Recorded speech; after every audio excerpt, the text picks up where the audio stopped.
Sebuah kutipan dari 2 Korintus pasal yang keempat ayat 13 sampai dengan 15.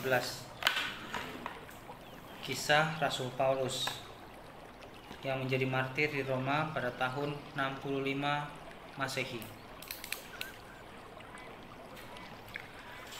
Namun karena kami memiliki roh iman yang sama, seperti ada tertulis, "Aku percaya, sebab itu aku berkata-kata." Maka kami juga percaya, dan sebab itu kami juga berkata-kata. Karena kami tahu bahwa Ia yang telah membangkitkan Tuhan Yesus akan membangkitkan kami juga bersama-sama dengan Yesus. Dan Ia akan menghadapkan kami bersama-sama dengan kamu kepada dirinya. Sebab semuanya itu terjadi oleh karena kamu, supaya kasih karunia yang semakin besar berhubung dengan semakin banyaknya orang yang menjadi percaya, menyebabkan semakin melimpahnya ucapan syukur bagi kemuliaan Allah. Kisah iman hari ini diambil dari kisah Peter, 8 tahun, lokasi Filipina pada tahun 1992. Kami menahan keponakanmu. Begitu bunyi catatan tulisan tangan. Jika kamu menyerahkan diri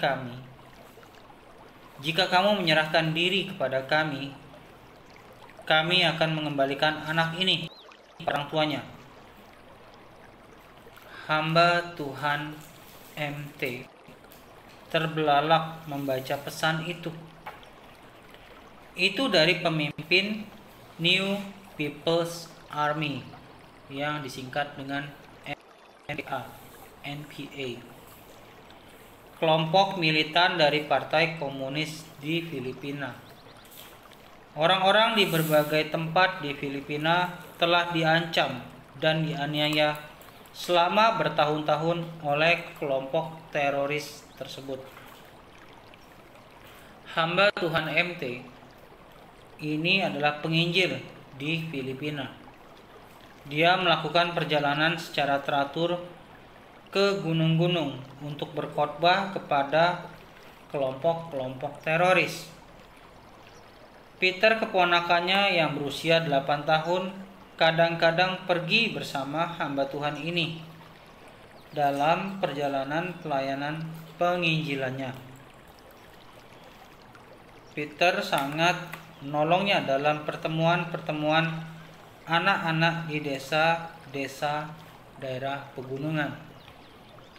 Karena tekanan dari NPA, hamba Tuhan MT sering terpaksa bersembunyi. Namun, sebagai hasil dari pelayanannya, beberapa tentara NPA memberikan hidup mereka kepada Yesus Kristus dan meninggalkan organisasi itu.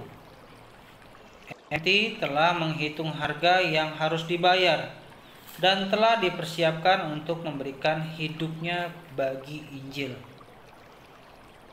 Tetapi dia tidak dipersiapkan untuk ini.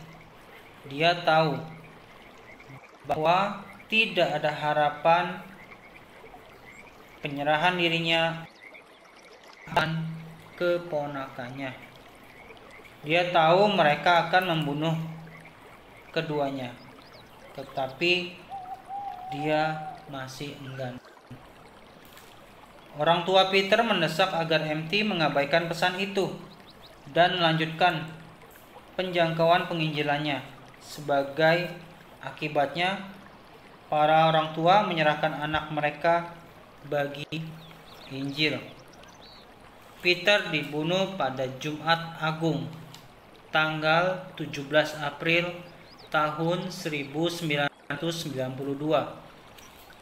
Dia disiksa selama 3 jam dan sangat menderita. Tangannya diikat dengan kawat dan para teroris menghantam dia di kaki dan kepala dengan kampak. Akhirnya dia dipancung.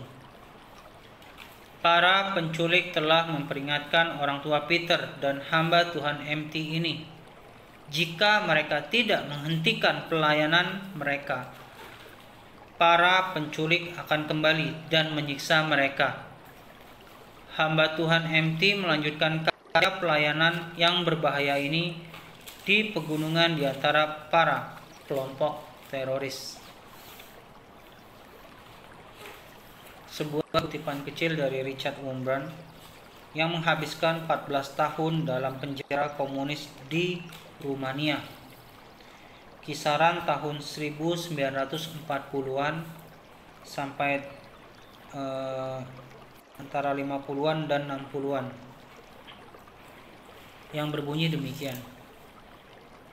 Seorang pelayan Tuhan yang pernah saya dengar di Rumania telah dipukul dengan menakutkan dan dijebloskan dalam sel bersama-sama tahanan yang lain.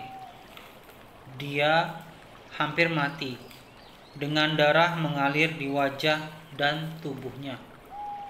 Selagi beberapa tahanan membasuh dia, beberapa tahanan lainnya mengutuki orang-orang komunis dengan bergumam. Pelayan Tuhan itu berkata, "Jangan mengutuki mereka. Tetaplah tenang. Aku ingin berdoa untuk mereka." Demikian kutipan dari Richard Wurmbrand. Sekian sharing iman pada hari ini. Tuhan Yesus memberkati.